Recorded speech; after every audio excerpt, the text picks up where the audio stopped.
All right. Good afternoon, everyone. Welcome to the Monday, May 3rd edition, Marcel. It's May now. It's crazy, man. The MMAOB Daily Podcast. I'm your host, as always, Adam Martin. Big Marcel over there. What's going on, man? Hey, what's up, man? Good to see you. You too. Talk some fights. Hope you're good, man.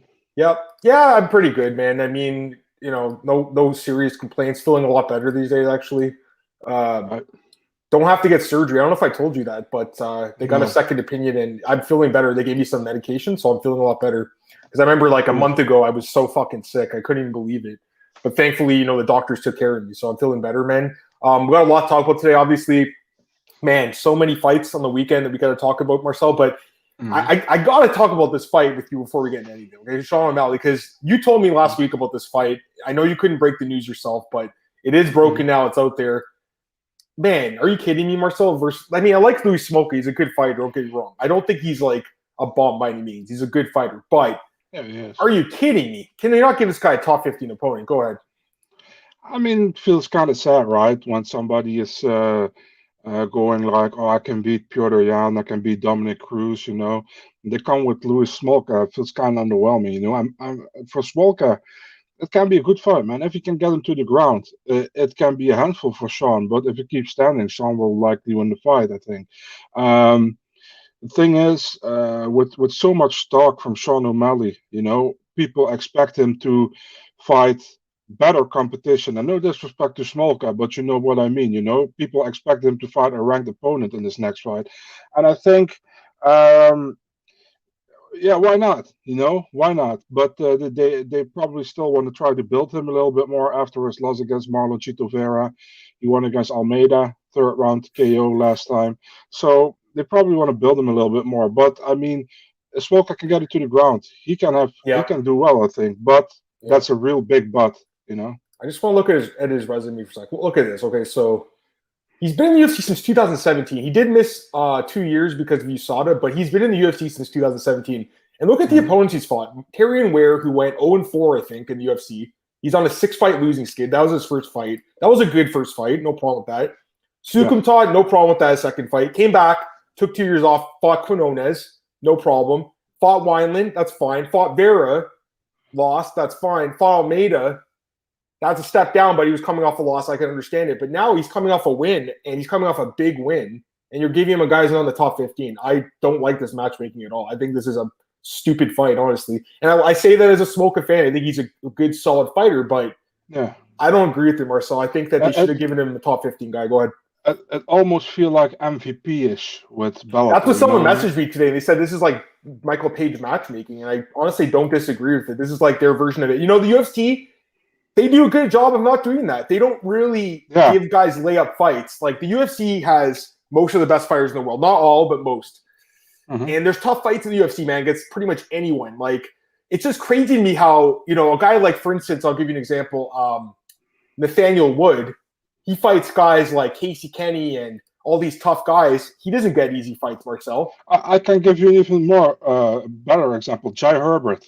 Yeah, you see who he gets. He gets in his debut against Trinaldo, and now he gets Moicano. I mean, that's brutal. Or Sam Hughes, the girl on the weekend, Loma Mukumi and Tisha Torres. I mean, there's some fighters that just get rough matchmaking, and Austin Hubbard's another guy we talked about a few weeks ago. He gets rough matchmaking. Sean O'Malley doesn't. He gets pretty favorable matchmaking. I think the fights that we went through just a second ago, they were fine for the time, but now that he's back, he's established himself. He's fought 4 times in the last year. So he's back. He's established himself. Aside from the fight where he got injured and lost, I think he should have gotten top 15 guy. And Cruz was the guy talking about him, calling him out. Didn't get that fight, but it is what it is. Just wanted to bring it up, though, because that fight is announced. But, let's go through the card in the weekend, Marcel. Let's start with UFC Vegas 25. So, I mean, overall, I did well, man. And my picks were good. My bets were great for Elite Fantasy. I'm doing really good for them, man. I'm so happy because – I got to be honest, when I took over as the handicapper in February, I've been there for just over 2 months now, I was freaking out. I was telling Cole, what happens if I have a few losing events? What's going to happen? Marcel, I've been there for 2.5 months now, and I'm 10 units up, so I know what the fuck I'm doing, guys. There's so many people out there that are just, they don't know what they're doing, and people listen to them. Listen to guys like me and Marcel. We know the sport. Listen to us. We'll give you guys good advice. Last week, our picks were great again.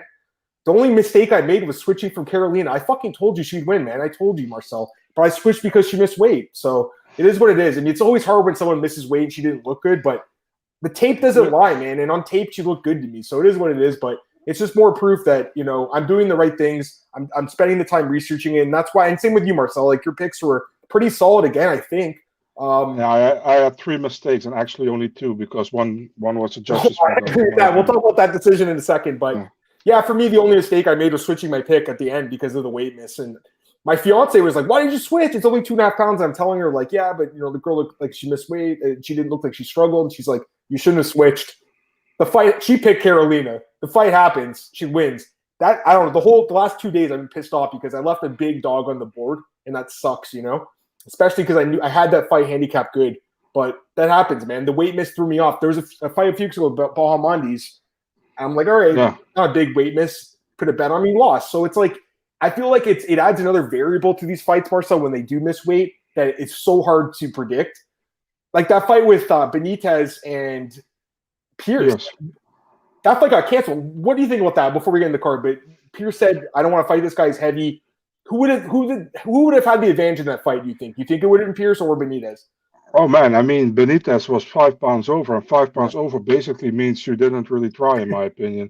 So maybe he would have the advantage there, but you never know, right? I mean, it's kind of a guess. You got to see the weigh-in to how they look, you know?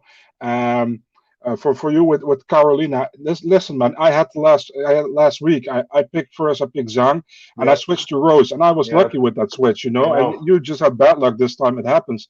I hate switching picks. I told you guys every time. I'm like, I don't want to switch. The only thing that would ever make me switch is a weight miss. That's it. That's the only thing. And in this case, you know, she didn't look good on the scale. But it didn't matter. Again, it's not a bodybuilding. I tell this to everyone else. You know what I mean? I couldn't even take my own advice. It's not a bodybuilding competition. It's an MMA fight. I saw this girl fight in Brazil. She fought Cachoeira. She looked great. Watched that fight again last week, and I was like, damn, this girl's a live dog. I know some people did cash that listen to this podcast. They messaged me and said, dude, good advice on that one. So some people did hit on that one, Marcel. But for me, I passed on it. That's why I'm pissed. I'm like, damn it, you know? It is what it is, though. So let's start with the main event. We both got this pick right. Jiri Prochazka knocks out Reyes. It was a tough fight, but he got the job done. Unbelievable knockout. Third spinning back elbow. The other two, Yair Rodriguez, and is it what's his name? Dong Hyun Kim? Zahabi. Oh, Zahabi. Okay. What about Dong Hyun Kim? I thought he had something. Was that spinning back? Yeah, he had also one. Dong Hyun Kim and even Zahabi. Yeah. So why are they saying that there's only 3? I thought it was okay. Yair's was different, I guess. That doesn't count then, I guess. Yair's. Yeah. It was a reverse elbow. Okay. So that's it. Dong Hyun Kim, which I thought back, I remember I bet on him in that fight, and that was amazing. He fought John Hathaway. I was like, yes! Like, especially when they knock someone out like that. It's like the best feeling in the world, man. That was like years ago. I don't know what happened to that guy. What happened to What happened? I just want to ask, what happened to John Hathaway, man? Where's Dong Hyun Kim? Where's both those guys? Both those guys fall off the planet, bro. Yeah. And they get some comments here. Benitez missed weight, waiting after only 5 minutes, didn't try it all. Yeah, I know. That's the thing. I watched the weigh-ins the whole time. I'm sitting there for BJ Penn doing the weigh-ins, and Carolina took the full 2 hours. That's what freaked me out. If she had stepped on early, I might have just stuck with it. But it is what it is, man. Every week I learn, guys. You know, my handicapping is already really good, and I learn every week. So, hey, boys, what's going on, Nick? Kevin, from what I found when it comes to weight misses, we're looking like deafness, skill, and all that. It doesn't give an edge one whether finally someone turned out a fight with someone who missed weight. I agree with that. Now, as far as missing weight and winning and stuff, yeah, I mean, it really does. It seems kind of random, if anything. Like, I've seen the stats for it. It feels like if they do miss, they're going to be a little bit more likely to lose, but it's not like the end of the world. And people freak out about this stuff. For me, it wasn't a massive deal. I still had a great night, so I'm not freaking out, but it just sucks to, like, do all the tape work on that fight, get the pick right, Marcel, on the podcast last week, and then fucking switch because she missed by 2 pounds. It really pissed me off, guys. And again, it's my fault for switching, so I had no one to blame, but I just wish the girl stepped on the scale at the normal weight. You know what I mean? Anyways, Jiri, though, looked incredible, man. I mean, this guy, we told you guys last week how good he is. And as good as Reyes is, I just think Yuri's at an even higher level now. Does he win the belt? Is he good enough to beat Jan? I don't know. I mean, that to me seems like a hard fight. Jan Blachowicz is amazing, and he has good counterpunching. That's what I'm worried about with Jiri. He fights a good counterpuncher. He might get KO'd, but man, like I talked about last week, guys, in podcasts, in my articles, the movement of this guy is so unique, so weird. He's got a weird striking style and it works. I thought he looked amazing, Marcel. Tell me about this fight, man. Yeah, I saw some early odds for Blachowicz against Prochazka, and I saw that Prochazka was the underdog. So if Jan is a favorite, man, that doesn't happen often, right? Yeah, I know. But So he's a favorite against Glover too. But yeah, I mean, it's yeah, very rare. yeah. Yeah, great fight, man. What can you say, man? I kind of feel bad for Reyes, man. 0-3 right now. People want to see Reyes against Santos. I don't want to see it because both guys are 0-3 in the last 3 fights, and one will go 0-4. The thing is with Reyes, man. I got to apologize, man. On Twitter, I say about Reyes, man, this is a devastating loss for him. That wasn't. That wasn't mean in a. How do you say that? In a pun or whatever, or do you say that? Because his nickname is a Devastator. Yeah. And I said, what a devastating loss for Reyes. But I didn't mean that with anything bad things. And somebody said, I see what you did there, and I was like, oh my god, no, I didn't mean that way. But yeah, great performance from Prochazka, and dude, he took some shots to the chin as well. But dude, as a chin is unbelievable. Yeah. Oh, I know. He put him out with arguably the knockout of the year already. Amazing. It's up there. It's amazing. I went with Reyes, impressed with Dom's heart and desire hanging in the throwback card. I mean, he's great, but yeah, I mean, he's lost 3 in a row. But again, to 3 of the top 5 guys in the world, it doesn't really mean he's a bad fighter. No, but he's gonna take some time off. I mean, it's spiritually devastating, guys, when you lose 3 fights. Like, it just destroys your spirit as a fighter. So I feel like he's going to be out for a while. Just I think he's got to switch camps. I think that'd be a good idea at this point. You got to do something different, obviously. But I mean, he's lost to 3 great fighters. What a great fight for Jiri. I needed to see what he did. I didn't need to see it. I was convinced with Volkan. I knew he was good. But this is something, yeah, Brandon, you're right. The hands being down, it didn't worry me in this fight because I don't think Dom is at like an elite striking level. I think he's a good striker. I don't think he's an elite striker. Jan Blachowicz is an elite striker. I think Jan probably knocks this guy out, honestly, because of the counterpunching. He's very good at counterpunching. And this dude leaves his chin down. But I say that, and this guy might go in there and knock him out. So it's like, this is a guy it's hard to bet against because he's so freaking wild, man. But he's a beast. I love the guy. And yeah, I mean, Dana White's saying he's going to be next, I guess, for the belt, the winner of Glover and Jan. That's a long wait, though, isn't it? Like, I feel like you should fight Rakic instead, don't you think? 100%. I also think if they say to Jiri, like, dude, it's maybe too long, let's fight Rakic, I don't think he will say no. I mean, listen, man, if that fight happens between let's put it this way, man. Do Blachowicz against Teixeira on that card and also put Jiri against Rakic on that same card. Yep. And let somebody be the backup. I don't care who it is, But the winner of both fights can fight each other later, Yep, I agree with that. So, and as far as Reyes goes, what do you think, he's going to take some time off, or is there a fight you like for him? Yeah, he should take some time off, and then if he comes back, I like him to see him fight Anthony Smith. I think it makes sense. Anthony Smith won his last fight against Crute, took a fight on short notice with Crute, a guy who was like 4, 5, 6 spots behind him. He won the fight. I know it didn't went the way many people thought, but he won the fight. He got the W, and I think Reyes lost 3 in a row, so it makes sense to me. Please don't do, like I said, don't do Reyes against Santos, because one guy will be 0-4 in his last 4, and that's true. Kind of a horrible thing. Yep, Volkan fight made me nervous. I mean, for sure. Had to see one more. I still wouldn't lay a large on him. I'd be careful. This is not a guy I don't think you can make a huge bet on. Like, you can bet on him. Don't get me wrong, I did, but I wouldn't go crazy on this guy. I think he can lose to the elite guys in this division. I just think Dom was a decent matchup for him. But honestly, man, like, Jan Blachowicz is such a huge step up. I don't think people realize how good Jan is. They still don't realize it because everyone's saying this weekend, Yuri's the guy to beat him. And I'm sitting there like, all right, I can't wait to see this line on Jan because I like my initial lean is Jan. I mean, obviously I'll have to like do the work again when that fight happens, if it happens. But yeah, I'm with this guy too, Nick. Jiri and Rakic. That's the fight to make. I'm with you, man. Rakic is so good too. I mean, listen, the thing is, he didn't get a knockout in his last fight. That's why Dana White's a little down on him, I think. But it just, for me, if you're Jiri, why would you wait? He might have to wait a year to fight again. That's stupid. The guy is 28 years old. He needs to fight again or so. Dana White has become an annoying fanboy lately, man, in the UFC, man. He's like, if it's not a knockout or a submission, we don't care. Listen, dude, sometimes you can't knock out your opponent. Sometimes you can't submit your opponent. They are too well matched, and it's difficult. Listen, man, could Rakic finish his opponent? Maybe he could. I don't know, we are not fighting there. But you got to give him respect, for who he beat and what he did so far. So, If it's not a finish, it's not a finish. And listen, man, if you are like Prochazka is this next big thing, and you're not convinced with Rakic, let Prochazka fight Rakic. And if Prochazka wins again with a knockout, you give him a title shot. You know what I mean? Yeah. And if you're so convinced that Prochazka is better than Rakic, let them fight each other on the same card as Glover against Jan. Yeah. You know? No, I like all those fights too. Let's get these comments. You're right. Jan's wrestling is much better than Dom's. So I doubt Jiri pops right back up. Yeah, Jiri did get top control in this fight too, I think at one point, but I'm not sure. Yeah, I mean, when I wrote my breakdown for the fight last week, I was like, we barely seen this guy's wrestling. You can just guess it's okay because he's a good athlete, but we don't. When he popped out. Yeah. When he popped out and the guillotine too. Yeah. Yep. Thoughts on Rug fight? He lost, and he complained about he's appealing now. He got punched in the throat or something after the bell. I think the punch came before the bell, and the ref didn't get in there quick enough. What do you think? I thought it was a great acting kind of thing. That's what I thought. Come on, man. We'll talk about that in a second too. I know that's another acting. I said it immediately, man. I said beautiful Neymar performance there. Neymar is, by the way, a soccer player from Brazil who loves to act like he's hit.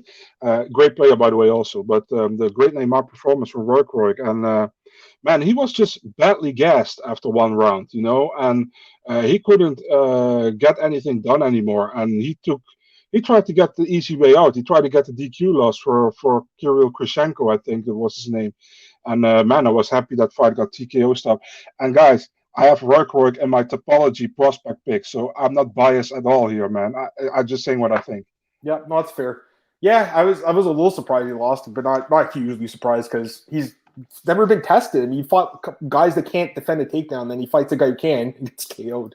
Yeah. Yuri had press conference in Czech said he's rocked by Dom's up kick. Dude, that looked illegal to me. I don't know. I have to see it again, but it looked illegal. I don't know. I mean, he walked through it and didn't care, which is insane. But you're saying he got rocked too. I mean, the guy's chin is made of steel. He has been finished. I think he got KO'd once. Yeah, he's been knocked out twice. Okay, so Muhammad Lawal knocked him out. That was the second fight. I remember that because I remember I stayed up all night and watched that card. That was 6 years ago. I remember staying up all night and watching the Rising card, and he lost in the finals. And then he got lost to Belikovic early in his career, but I think that was like ground and pound. He's got a good chin, man. He does, you know. All right, let's go to the co-main event. I mean, I called this one. I think you called it too. Giga Chikadze. He's just so good. I can't believe how many people doubted this guy. He's fucking good, guys. Why would you doubt him here? Cub Swanson's 37. He knocks out Pinheiro. Who cares? Giga Chikadze is like an elite level striker. Like, this guy is one of the best strikers in the UFC, and he's got good takedown defense now. He's a serious problem for anyone. Now he's out there. He's calling out a lot of people. He called out Donald Cerrone. He called out Yair. He called out Holloway. He called out Katter. He wants Cerrone this weekend. I don't think they were going to make that fight. I don't know why they would do that fight. They would hurt him badly. And, I don't know about that. Give me your thoughts. Yeah, that's also at 170, so that doesn't really make sense, you know. Yeah, I think many people underestimate him because he lost to Austin Springer back in the Contender Series. That's kind of the thing, but that's so long a time ago. And he really convinced me in that fight against Omar Morales, where he did so well against, at that moment, an undefeated fighter. And Morales did pretty well in the UFC as well, by the way. So, the Jamie Simmons fight, we honestly expect him to win that fight. No disrespect to Simmons, but Simmons fights at bantamweight right now. I mean, there was a big difference by there. It was a short notice fight. But yeah, I mean, I expected Giga to win. I think I had him by decision, not by finish. But great kick, the Giga kick, as they call it, right? Yeah, I was surprised he finished. I mean, as soon as the kick landed, I knew he was done. But I was surprised he finished, though. I will say that. That part I was surprised about. You must be thinking of different kick on. You're staying up, the kick dropped him. Yeah, my bad. I mean, I'm talking about the other fight, which we'll talk about in a minute, Pinheiro. I'm getting the two confused. We'll talk about that in a sec, Marcel. Giga, I know. He just wants a paycheck. He's still in Vegas. I don't blame him. Like, he's still in Vegas. He doesn't want to go home to Georgia yet, I guess. And, yeah. Plus, so Cowboy is a name. And Cowboy's a big name, too, obviously. Who would you prefer to see Yeri fight next, Allen or Giga? I want to see him fight Zabit, but Zabit apparently is going to retire now. He's considering, I don't know what he's doing. He hasn't fought in a while. I think they'll just make the fight with Yair. I don't think he's going to retire, guys. Come on. He's 30 years old, prime of his career. There's no reason for Zabit to retire. You know what I mean? And if he did retire, that'd be such a shame because he's so talented. And we've barely seen him get tested against the top guys. It's a shame. People don't think highly of Giga because going to split decisions and Brand Davis and Joel Amherst, but he's a different fighter now. You're right, sir. Not only that, Waleed, I remember before those fights, everyone said he sucked because he lost to Austin Springer. They're like, this guy sucks. And I was thinking to myself, he's not that bad. And then he wanted to split decisions both those fights and screwed everyone because they ended up betting against him. So don't bet against this guy. I mean, he'll fight someone who has good grappling that really might be able to beat him. I'm not even sure who's going to be, because the truth is most of the top guys at featherweight are strikers. So it's actually a good division for him to be in, because it's all strikers he's fighting. Jiga's confidence is coming along. It is. What language is that, by the way? I can't even. You know what language that is? Is that Arabic or Russian? Looks Hebrew to me. Hebrew? Okay. I'm not sure. Whoever you are, can you just what language is that? Could also be Vietnamese. It could be. Oh yeah, that's true. Or Thai or whatever, right? Zabit's getting a surgery, retire, not. Yeah, we'll see. And also, Khamzat had some surgery on his neck for a cyst. That's what his coach or his team was saying. But some people were speculating it was COVID related. I don't know. I mean, to me, you have to go out and go by what his team said. But there's speculations out there that it could have been a bad case of COVID. He had the ventilator put on. I don't know. His manager says it was a cyst. Anyways, let's talk about this fight. Jan Cutelaba and Dustin Jacoby. I mean, Jesus, what a fight. What a fight. This is crazy, man. This is crazy, guys. I think that the right scorecard was 28-28. I think that's the right scorecard. What do you think? Yeah, you thought so too? So to me, it's actually an easy fight to score. 10-8, 10-9, 10-9. I don't see why it was hard to score. What do you think? Yeah, I wonder. Listen, 29-28 or Jacoby. Jacoby is possible if you give a 10-9 to Cutelaba only in the round one, but I think it was a 10-8. But the 29-28 Cutelaba, I have no idea where that one was coming from. I think 28-28 is the correct score, man. 10-8, 10-8, 9-10, 9-10. That's the right score. I'm with you on that. Yeah, to me it was, dominant first round. It was one of the most dominant first rounds I've ever seen, to be honest. He landed, I think, 9 takedowns in that round or something, 8 takedowns. Unbelievable. I mean, it was crazy. He didn't really gas, which is what I thought would happen. I thought Jan would really gas. He did get a little bit tired, understandably, because of the first round, but he didn't give up in the fight. He kept going. So it was a good fight, man. I think this could have been fight of the night too, but we'll see. Let's see here. Hilarious Dana didn't stop Cutelaba. I know. Isn't that funny? That is funny. 5-leg Jiri parlay. Good job, man. Kenshiro won. They got that money you lost on Whaley. Glenn Bolton. Mark Smith allowed too many fence grabs around one. Yeah, man. He's so inconsistent as a ref. I know. Who could have predicted that guy? Dude, there was some multiple fence grabs. Anyways, yeah, I think the scorecard was fine. Do you run it back, or do you just give them different opponents? What do you think? I mean, while doing difficult, run it back. I don't mind running it back. It was a good fight. Yeah, I enjoyed the fight. And give them full camp, right? Yeah, exactly that. Give them both full camp. Yeah, I wouldn't mind. I mean, if they want to go different routes, whatever. I will say this. I don't think Cutelaba is going to get cut. He's 0-2-1 in his last 3, but I feel like they'll give him another fight. He's pretty exciting, so they'll keep him around. Sean Strickland, man, I mean, kind of a bummer. This fight sucked. This was a boring fight. He just was content to kind of jab Jocko. Jocko had nothing for him. Even Strickland afterwards was like, "Oh man, I should have finished this fight." It was I had this guy, and he just couldn't pull the trigger. I don't know. He's a great fighter though, man. I love this kid. 4-fight win streak. He needs to step up. I just think he's not fighting the right guys. He needs to fight someone in the top 10. I don't know if it's going to be Uriah Hall or if it's going to be Kevin Holland or whoever, but it's time that Sean Strickland gets to step up clearly, right? Yeah, he has to fight. No disrespect to Jotko, but he has to fight better fighters, man, because he doesn't get his full potential out of him when he fights fighters who are not at his level. You know what I mean? So I think, a step up definitely, man. Somebody in the between top 10, top 15 in the division would be perfect. Yep, I agree with you on that. And then the other fight in the main card, Merab Dvalishvili, obviously wins a unanimous decision. I thought it was 29-28 because I would give Stamen the third round, but Merab won the first 2. I don't know about that 30-27. I saw a lot of people saying that. To me, it's a lazy scorecard because he was already winning the fight. You're like, he won the third round. Stamen won the third round. Give the guy credit. He put up a good fight, but Merab's just another level too. Stamen put up a good fight, but he's time for a top 10 guy for him too, Marcel. What do you think? Yeah, I'm going to check what I scored because I can't remember anymore if I had 30-27 or 29-28. I had 30-27, so thank you for calling me lazy. I am calling you lazy because, come on, the third round was Stamen's, man. Even 2 of the judges got it right. They actually got it right, Marcel. You got it wrong. I thought it was close, man. But the third round was definitely the closest of all 3. I definitely give that. Yeah, man, it was a good fight, man. It was a competitive fight. Also, the first and second round were competitive, man. I think Stamen did well. But I think, like we said, man, Merab is just a little bit better in things that he does, you know. And listen, man, Stamen was, I think, never been taken down before this fight. He got taken down, and also Marab got taken down one time, I think, by Stamen. So overall, good fight. Also some good stand-up. I'm really disappointed with Marab that we didn't saw a spinning back fist in this fight, because we see that in every single fight of his. He didn't do it this time. But yeah, overall, good performance from Marab, man. I mean, the guy is very good. Should be undefeated still. I know I got some other slack for that saying that, but it's like that, man. I think he should be 8-0 in the UFC right now. I really do. Because he definitely beat Frankie Sainz, and the fight with Ricky Simone, that ending was sketch as hell. So I don't understand how you lose after the fight's over already. That's really weird.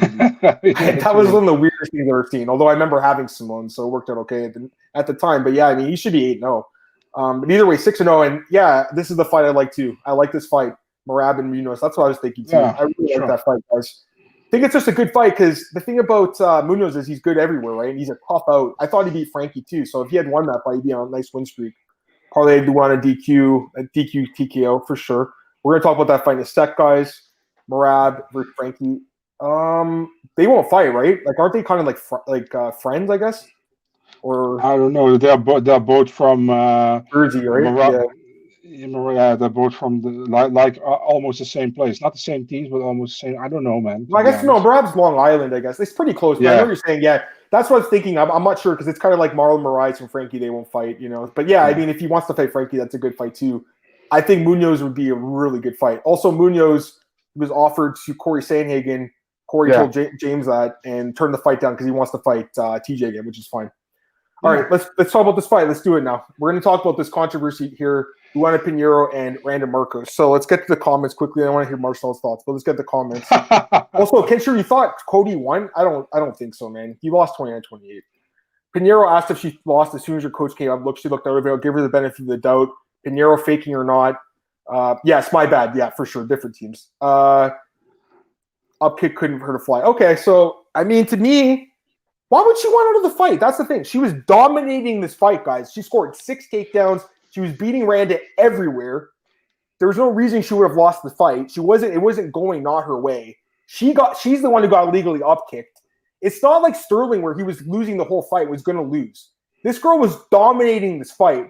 I just don't see why she would have went for an easy way out. I agree the replay didn't look good. It looked like acting on the replay, but I got to give her the benefit of the doubt, because to me, this girl's a savage. She looked amazing in the fight.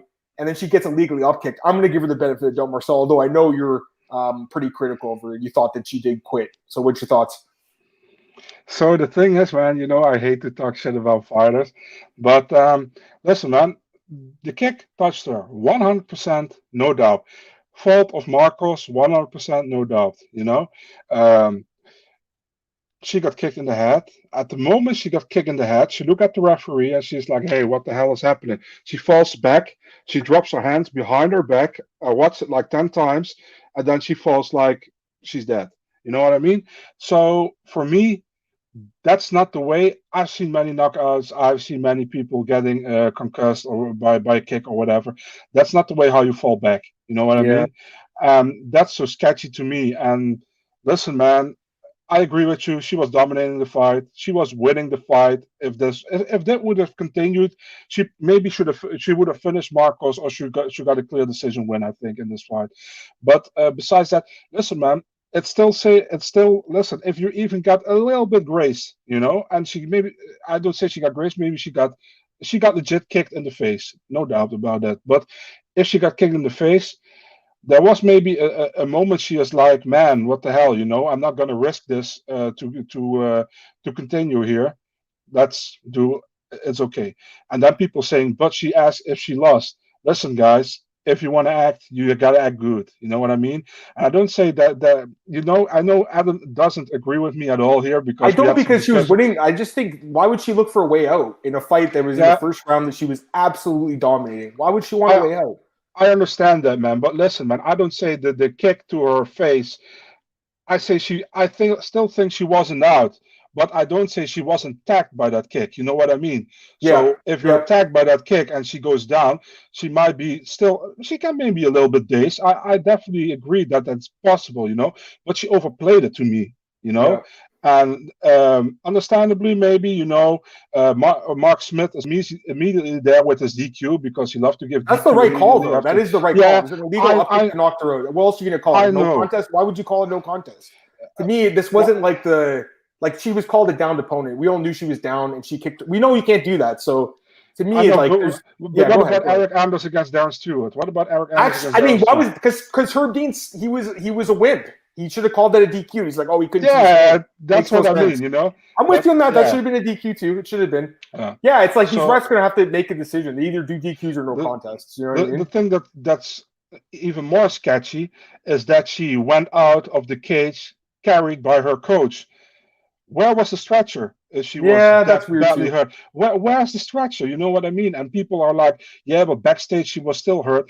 Listen, dude, if you're gonna play it, you gotta play it well. You're not gonna go when you're backstage. You're like, oh, I'm good again. And don't get me wrong, she might be concussed by that kick. I don't say she didn't, but she overplayed it a little there, and many people thought that as well.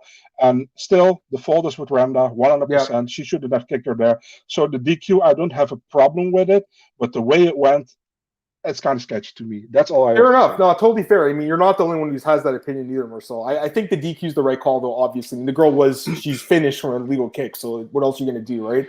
And there was no title on line, so there's no controversy. Just an illegal kick. We've seen this happen. Like that what was it? This happens all the time. We've seen it tons of times. Brock Weaver versus Rodrigo Vargas last year. That was awful. Yeah, I agree. Awful. But that's very similar situation. Here's the thing. I hope people are down in Pinheiro. I hope they think she sucks now, guys, because we got her minus 160 in this fight. Minus 160. That was such a steal. She should have been like minus 500. She freaking smoked Randa. She'll win a rematch if they do it. I got to get these comments. Let me add one more thing. Yeah. Let me add one. Pinheiro is a great fighter. Don't get me wrong. It's nothing against her fighting skills because she was dominating the fight and she was going to win that fight, no doubt. But it's just the moment. Yeah. That's just a moment. That's all. Fair enough. Okay. I hate when people blame the fighters who were fouled. Yeah, blame Markos. She looked terrible. Threw an illegal strike. She's probably cut. She's lost 4 in a row. She's on her Instagram saying that her opponent, basically acted. She called her a little bitch or something. Like, you kicked her in the face illegally, Randa. Like, what the? I don't get it. I don't understand that at all. And there was no belt on the line. It's not like it was Sterling and Yan where I could see why Yan was pissed because he lost his belt. This was just a fight. It was a regular fight in the prelims, and she's probably gonna lose her job because of it. So I can understand, I guess, why she's a little upset. But the Oscar goes to you, fair enough. I mean, if you guys feel that way, that's totally fair. Aldrain started a revolution. Come on, guys. I like Aldrain's the first fighter who stayed down. What about Diego Sanchez and Michelle Pereira? No one talks about what happened last year too. Yeah. What about Josh Koscheck? Diego was like, do I win the fight if I get DQ'd or whatever? Or if you DQ him? What were we gonna say, Marcel? Josh Koscheck. Koscheck in which fight? The Anthony Johnson where he faked the eye poke. Oh, the eye. Yep. She poked Randa. Randa could have quit or got DQ. Chose on to continue. Randa, you mean? Yeah, she did. I'll give Randa credit for that. She toughed it out, man. It wouldn't have been a DQ, though. They would have called it a no contest, which I think it should have been a DQ, too, quite frankly, because I feel like they need to punish the finger poking more, and I feel like they need to punish the kicking in the nuts more, too. Imagine Pinheiro's DFS score, they went 15. Dude, she would have had like 200 points. She's crazy. 130 points in a round. Diego was faking it, too. And as far as DFS goes, these grapplers, these grappling heavy fighters like Pinheiro, she has great grappling. If they can get the takedowns, dominant ground control, they score a lot of points. Diego was faking it too. Diego played it smart. He's like, I'll get my win bonus. I'll just chill. Markos is clearly compromised with a poke, judging on her doctor's comments. She couldn't be cut for not taking the easy route. Yeah, no, I agree. You guys are right. I think they might give her another fight. She's been around the sport for a long time. She didn't lose a decision or get finished. She finished her opponent with an illegal fashion. Quite frankly, a lot of people are saying, why are these kicks illegal now? I mean, I don't disagree with that either. I think they could be legalized. I don't see the difference really in that kick and standing up and getting kicked in the head. I mean, it seems both really dangerous to me, Marcel. So, the kicks, what I would love to see getting legal are the knees to a grounded opponent. And the thing is, like, when you have a wrestler who is really good at wrestling but gasses, you're going to spam takedowns to get you to the ground. But at the moment, you can do knees on the ground. You can't spam takedowns because you have to time your takedowns well. Because if you get a sprawl from your opponent can knee you in the face. I think that's something I would like to see. but I don't think it's much likely to see that in the unified rules we have now. Yep, I agree with you on that. All right, so anything else with this fight? Anything else you guys want to talk about this one, or should we move on?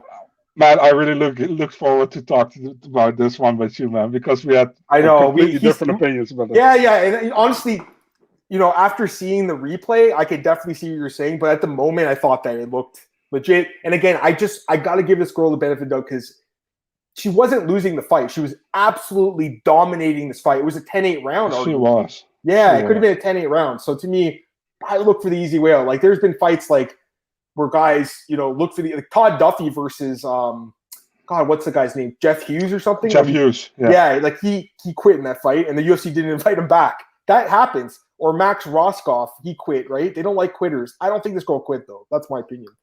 DJ said knees to the down opponent should be legal. Then you add down knees to the face down. I think DJ will disagree with you. Yep.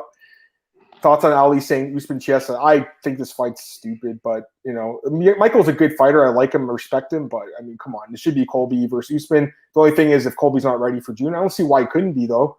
I don't see this. I don't understand it. But any thoughts on that, Marcel? I think if they ask Colby for June, he will do it probably. So I know. Why would they even ask Chiesa? I don't. 2 months from or not 2 months. It's a month and a half, I guess. What were they going to put 3 title fights on that card? Is that the plan to put three titles? No, they have 2 already, right? So yeah, I honestly think they keep it this way because why would they add any? I agree. They don't need to. Adesanya is a big enough. That's a main event. Why would you add Kamaru Usman as a co-main event? You don't need to. I mean, I wouldn't mind it as a fan, but I don't think you do. All right, next fight here. This to me is a really bad decision. TJ Brown defeats Kai Kamaka 3. So this was a fight I went back and forth on a lot too all week. I was super close to changing my pick at the last second. I eventually stuck with Kamaka because after watching the tape, I was like, he's going to have top control. He's the better wrestler. And he was in this fight. I thought he won 30-27. I honestly did. I was really shocked when TJ Brown won 29-28. Every media member scored this fight for Kai Kamaka. I'm going to pull it up, actually, because not only that, but like 80% of fans also had it for him. Like, to me, this was one of the worst decisions of the year. Don't get me wrong, it was a competitive fight, but I don't see how he won the fight. What are your thoughts, man? I was kind of super pissed about this one, to be honest. Look at this, guys. I mean, this is disgusting. This is a bad robbery.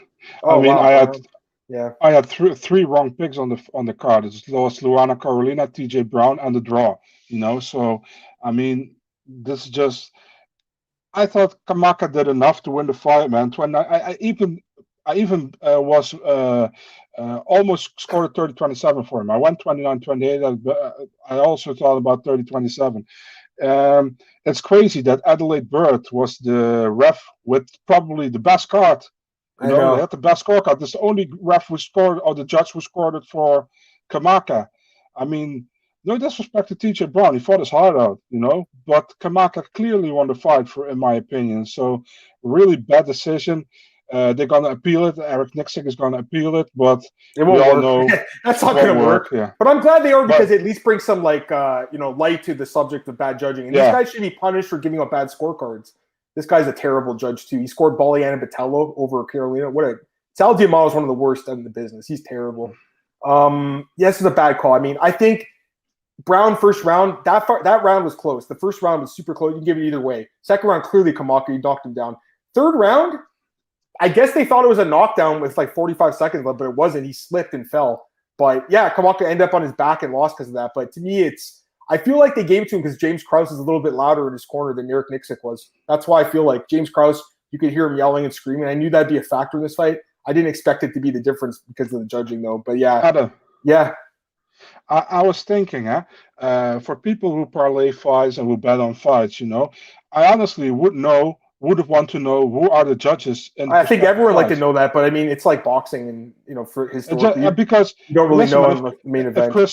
If Chris Lee is one of the judges, I'm probably not betting the fight. You know what I mean? Yeah, I know what you're saying. He's a terrible judge. He's a scrub. He's terrible. But yeah, I mean, this next fight, we'll talk about this one too. Luana Carolina, we talked about a little bit earlier. She clearly won the fight, though, unless you gave 10-8 in the first round, which I don't know if it was. But yeah, Carolina won 29-28. She looked good, Marcel. I told you, Marcel, you were wrong about this one. I was wrong in the end because I switched my pick like a dumbass because she missed weight. But, I mean, she's not a bad fighter, honestly. She's not too bad. What do you think? No, by the way, she looks like what did I say now? Jada Pinkett, she looks like. Yeah, that's a good call. Yeah. And she looks good, man. In the second, third round, she clearly won the fight, 29-28. I don't know what that one judge saw to give it to Poliana Botelho, but yeah, good for Carolina, man. I mean, she's kind of underrated, I think, in the UFC, you know. And this is a good fight for her. I think she's 2-1 now or 3-1. Yeah, 2-1, I think. 2-1. Yeah, yeah. It's because she got that horrible. What was that? There was a knee bar I think, against Ariane Lipski. Yeah, there was that horrible submission, and many people underestimated her. I mean, agree. Listen, I agree. That's exactly what happened here. I didn't underestimate her though. I didn't. But I did. People have. People in the sport, MMA, they have recency bias like crazy, and they only think about the last fight. But you have to look at their careers too. You can't just look at the last fight only. And yeah, she got finished, but the problem is she had 2 fights before this fight in the UFC, and people look at that, and the one was against Lipski, like I said, and her first fight or debut was against Priscilla Cachoeira, and people are absolutely not how I agree, but again, you know, Marcel, and I agree with you, and that's how people look at fights. That's not how I look at them. You know, I look at what's going on in the fights, and I thought she had a really good shot. I just got scared off because I'm just really ticked off because, man. You're still pissed, right? I am, because I left a plus 230 dog on the board, guys. That one hurts. That one hurts. That would have looked really good in the resume, but it is what it is. This next fight, I thought this was going to be a close fight too, but, I mean, the scorecards are right. 29-28 across the board for Loma Lukumi, but, man, this was a close fight. And if you had freaking, what was it called? Minus 400 or Loma, you were shitting your pants in this one because Sam Hughes made it close, but in the end she loses. Good decision, 29-28. That's fine. What do you think? Yeah, I was happy they got it right, man, because I was like, if they're gonna give a 10-9 round in round 2 to Hughes because of the cage pressure, that would have been bad, man. Because Loma looked good. Loma looked great in the first round. She looked good in the second round. The third round was for Hughes. So correct scorecard from all 3 judges. Super shocked about it, to be honest, because that doesn't happen often. But good scoring by the judges. I agree. 2 other fights here. Fuck, this fight sucked. Andreas Michailidis and KB Bhullar. Okay, so I told you guys last week, I'm Greek Canadian, right? So this was like, I have to pick one of these guys. But I just think KB Bhullar stinks. Like, I just think this guy absolutely sucks. I'm sorry to say it. I hate fighter bashing. This guy sucks. He had 2 opportunities at UFC and did nothing with them, Marcel. He just walked backwards the whole fight. Andreas was content to just win it. Ugly decision. It was a terrible fight. KB Bhullar is getting cut today. He's probably got his release papers. What do you think? Somebody called him Virgin Musashi on Twitter, man. Very hard because of that. He didn't look good, man. He didn't do anything bad. I don't know what was up with him, man. You know, and Michailidis, he had probably had his going. You know, this was the fight for him, the perfect fight for him to bounce back of his first loss in the UFC, his debut loss. So and he. Still one judge had a 29-28. Like how? I mean, 30-27 for Michailidis was the correct score, and this fight wasn't good at all, man. But good for Michailidis' first win for a Greek fighter in the UFC. So congrats to him. Yeah, I agree. But yeah, I'm gonna get some comments now, guys. Yeah. KB Bhullar sucked. He should never fight in the UFC. He's terrible, dude. He is not a UFC coward. Someone said that looked like a regional fight. It did. It didn't look like and. Michailidis didn't look good either. It looked just a bad fight. Everyone thought he was going to get finished. Yeah, it is a kind of a surprise he didn't get finished. He's in shell shock. He just looked awful to me. Let's go with I missed some other comments up here. Kenshiro says you nearly won 50,000, and this guy says sure you did. Listen, you can hit those parlays. They're so hard to hit. Everyone knows they're 13-leg parlays, nearly impossible to hit. Don't get everyone watching fight one way and then 2 judges seeing that the other one scored another way. I hate that too, bro. The Kamaka one was disgusting. What a bad decision. And again, and you know what? A lot of bettors were on Brown. Like a lot of people I find smart. They got so lucky with that one, man. But it happens every week. I was lucky last week. I picked Dwight Grant. He should have lost that fight. You know what I mean? It happens every week. You know? There's a bad I always get shit for this, but I'm really for putting judges apart in a bunker. No sound. Just watch the fights. No audience. There are no audience right now, but no audience, no coaches judging. They hear nothing. Just the fight, you know. And don't put them just on cage side, but give him screens to watch on Fight Pass, for example. You know what I mean? Because sometimes I see judges, they're looking at this like this to the fight the whole damn time. You don't see certain angles from that position where you're at. I know. Yeah, so that's the thing, man. Get them in bunkers, sound close, no sound. You can listen, man. If you have the technique to get the cage sounds, but not the sound from the coaches or from the commentary, perfect. You know what I mean? But also not the audience sound, because if you're in a certain country, a jab from one fighter gets cheered harder for than the jab from the rival who's from a different country. You know what I mean? And I think many judges are swayed by that kind of stuff. So that I would put them in bunkers, man. I'm maybe crazy, but that's what I should do. I agree with that. Yeah, I heard Dave Meltzer say that years ago. He said you should put them in soundproof rooms with headphones on. They can't hear the audience.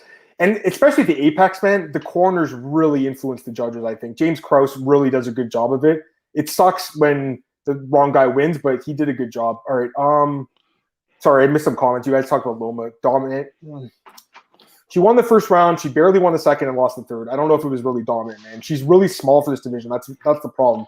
Sam impressed me. She's a dog. She walked forward the whole time. She tried to win. They'll give her another fight. I don't think she's gonna get cut. Marcel, best idea for her in a while. They shouldn't get glorified cage fight seats. Yeah, it's ridiculous. It's not only the judges, man. There's so many people in this media. The only reason they like this job is because they want that cage side seat, and they don't even do anything with their platforms. I'm like, guys like me and Marcel just fucking love this sport. Who should be next for Romanov? I don't know. Blagoy-Ivanov.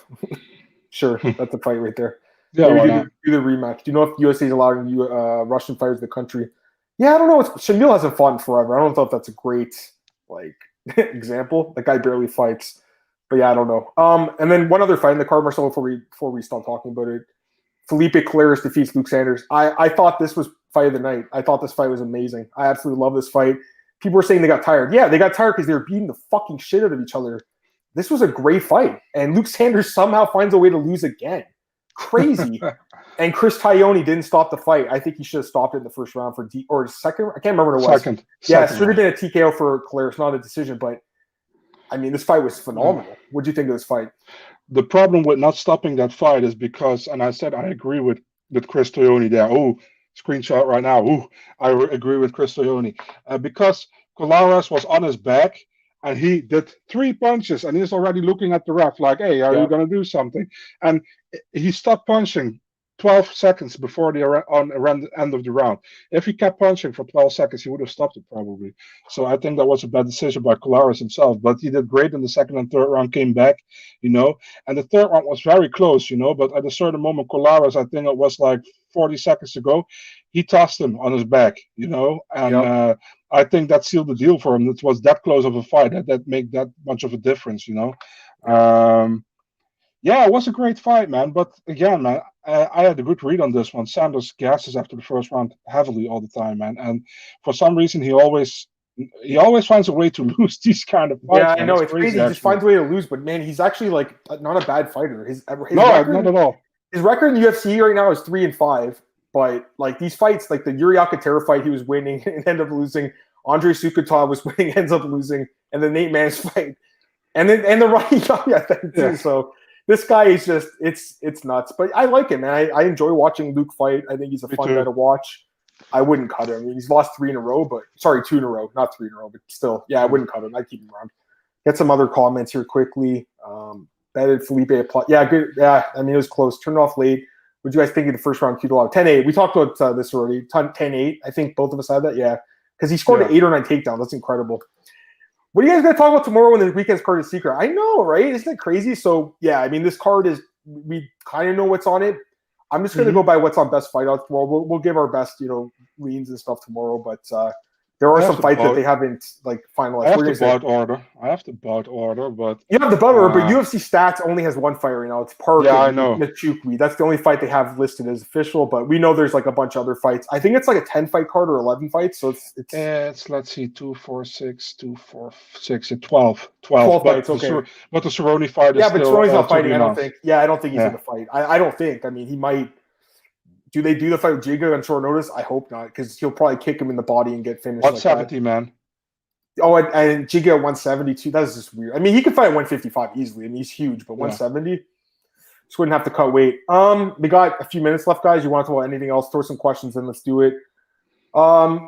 PFL, we could talk about quickly. I didn't get a chance. Me and AJ and Cole broke it down last week. We basically picked the card completely right. I mean, it wasn't a hard card to pick. It was all remember the first week, Marcel, the underdogs won? Then all the favorites won. Yeah, all the favorites won. So there's a few guys that looked really good. I thought Antonio Carlos Jr. looked really good. I thought Martin Hamlet looked really good. And I thought that Ferreira looked good too. I mean, there were some good knockouts. Sordi looked terrible. Sordi looked like shit, guys. And somehow won that fight in the third round because he knocked Kamoji down. But he was on his way to losing that fight. I don't think he's going to repeat this year. I think there's this. It's much tougher this year, Marcel. Like I'm looking at the pools. It's much better this year, wouldn't you say?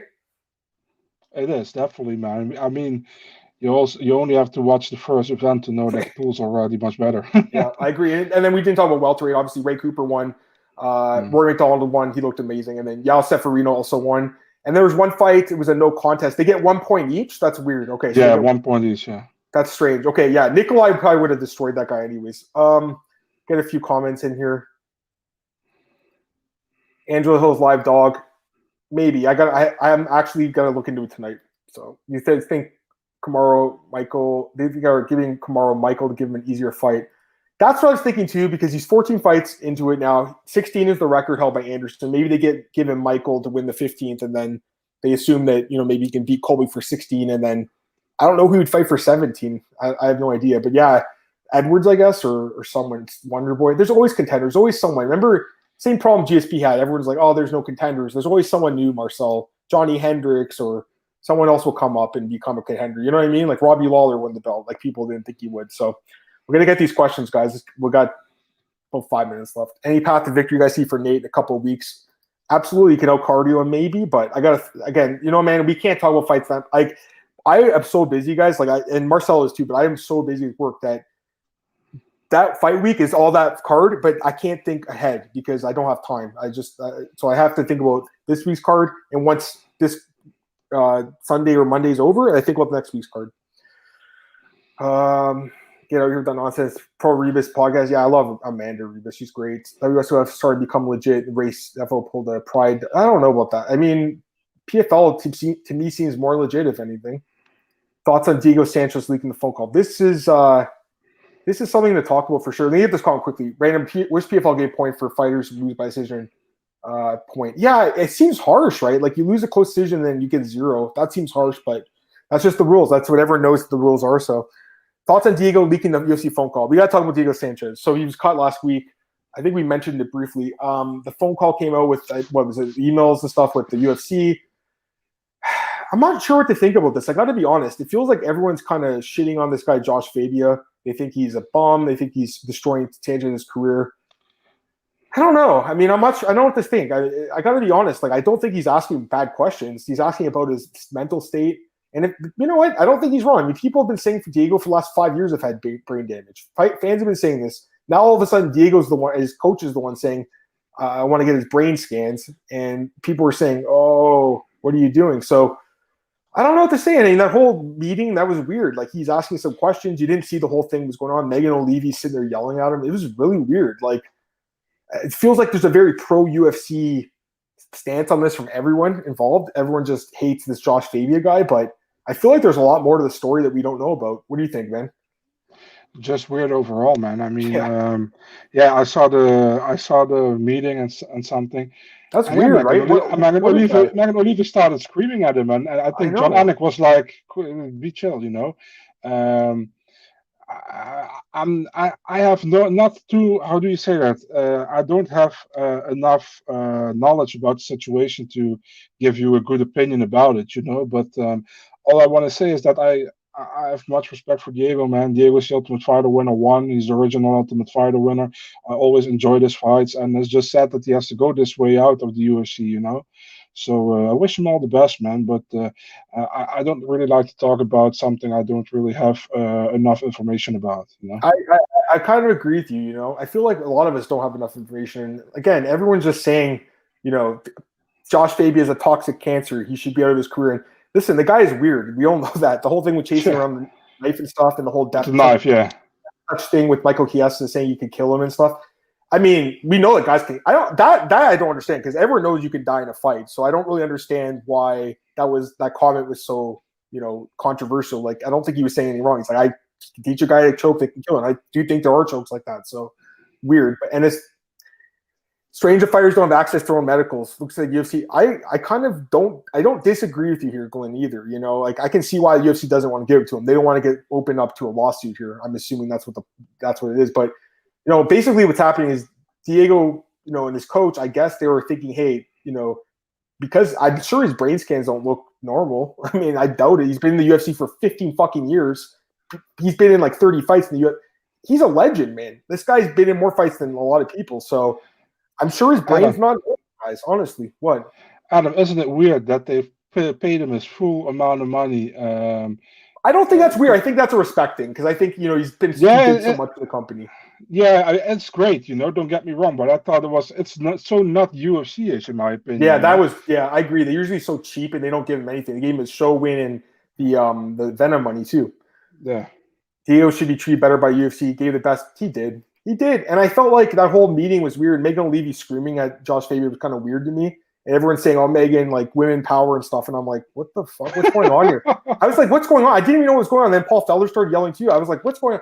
I thought that production meeting was where they just go and say like, "This is how you say your name properly and stuff." I didn't know that they even like had this huge thing. I didn't know it was like that. Like they each had these fights. I didn't know it was like that. Great listening today, guys. Thanks, man. Yeah, definitely come on tomorrow, dude. We've got a couple minutes left. Not much time. Let me go pull up bjpen.com. We'll look at some news quickly. By the way, I want to say one more thing, man. Also with Megan O'Leary, man. I like Megan O'Leary. But with that Stephen A. Smith, that thing last time with that tweet, honestly, I don't even think Stephen A. Smith meant that in the wrong way. Yeah. You know what I don't think that he was like intentionally leaving her out, but I mean, it looked bad, obviously, because she's part of the team and she does a great job. We all know she does a great job. Megan has been around the sport for a long time. I was at UFC 140, I think it was, John Jones and Machida and the media day, and she was there. That was in 2011. I was there, she was there. So she's been covering the sport forever. Used to work for that Heavy website, which was great back in the day too. So, I mean, a lot of respect for her, but the whole thing, the video was weird. I thought it was strange. I don't know why she was involved with that. Like, you think that would be a conversation between like a doctor, that Jeff Davidson guy, or Hunter Campbell, the lawyer, not with the commentators. Very bizarre. If that's what it was, and they went in there to say, hey, this is how you pronounce your name properly, and this is some background information on which I'm assuming they would do with those production meetings, fair enough, but I thought it turned really weird. I think that's pretty much it, Marcel. I mean, I appreciate you guys joining us today. And here's another comment. Not as Leslie Smith when they wanted to get rid of her. Yeah, they cut her too because she was talking too much about a union, I think it was. Do you remember a few years ago when they had GSP, Bjorn Rebney, TJ Dillashaw, King Velasquez? They started like a union or a fighters association. It lasted for like a week. And it was Bjorn Rebney. Everyone's like the biggest scumbag in the sport. The guy who lied to everyone in Bellator, who treated the fighters horribly, who ruined Dave Herman's career. You know what I mean? Like, this guy was not good for the sport, guys. He was the biggest liar I've ever met. I remember I met Bjorn once at a Bellator event. It was years ago, and there was a fight. Eddie Alvarez was supposed to fight, and there was news on Sherdog had reported, I think it was, and they said he was out of the fight. And I asked him, like, hey, there's a report. And he goes, no, he's not out of the fight. That's a false report. Literally the next day, Bellator announces. So he freaking lies to me. I never trusted him after that. I'm like, this guy's a freaking liar, man. But he actually wasn't a decent promoter. It wasn't a bad promoter because, like the Bellator had an interesting format at the tournament back in the day. I want to find it's successful surgeons to be. That's good. All right, Marcel, let's get out of here, man. Plug your stuff. We'll come back tomorrow. Big Marcel24, Twitter, Instagram, and MMA DNA, Twitter, Instagram, Facebook, YouTube, wherever you can find it. Awesome. You guys can follow me on Twitter at MMAOB. So bjpen.com for all the news. MMA odds bigger, guys. Got a lot coming out this week. Opening odds for UFC, Bellator, PFL. What else do I got coming out, man? I got a lot coming out. Working for obviously Elite Betting, Elite Fantasy. That's where my DFS article is, and we've been having a lot of success with the bets. So it's been going really well, better than I ever thought actually. So that's going well. And then where else am I at? My MMA News, I do some writing for them. Fantasy Fanatics, great app and really good website. And then Expectation Sports, a new website I'm doing boxing at, and I predicted Andy Ruiz by decision. I put that in the article. My boss sends me a message. He goes, "Thanks, man. You scored a plus 400 dog for me." So I was like, anytime you make the boss some money, I'm pretty sure they're going to like you guys. So it's going really well. I'll be back tomorrow with Marcel at 4 p.m. Eastern. We'll talk about whatever this mystery UFC card contains. Have a great one.